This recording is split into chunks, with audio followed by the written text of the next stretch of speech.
You know what? In the recent podcast, I finally opened up on the financial abuse that I went through back in October 2018. That was the same time my marriage ended and my bank account was emptied. I was literally stranded in Munich in Karlsplatz with my suitcase with no shelter. I didn't even have money to get a cup of coffee for the next morning. I remember stashing all my stuff at my friend's place and just asking for food and rest for that night. And I had to get dressed up and go to the studio next morning. And I don't know how I did it now. While I was telling this story on the podcast, for the very first time, I did not choke, I did not shiver. I just told the story like a story. And afterwards, I stepped back and looked into myself. Oh my God, I must have healed. I have healed because the relationship and the dynamics now that I have with the money is no more fear, it is power. And I felt so empowered while I was feeling all of that.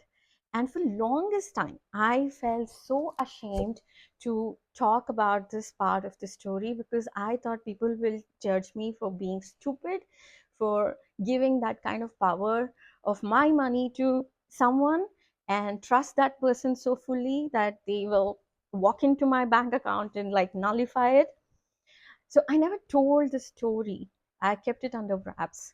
And you know, i I could have always gone back to India, to my parents, but I realized why did I not do it is there was this line I had heard that my art will not save me, and I held on to that uh, line so much, that I wanted to prove a point that my art will save me. And I know I was risking a lot, because it's a foreign land and to be starting from not zero minus and with an age old art form is no easy path for sure, but I somehow had this belief that I will make it through.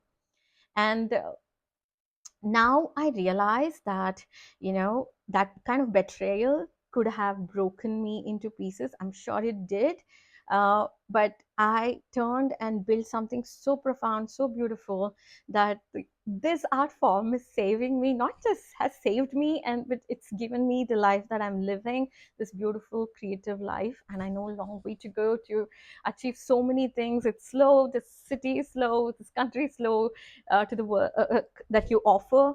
But here I am for 14 to 15 years going.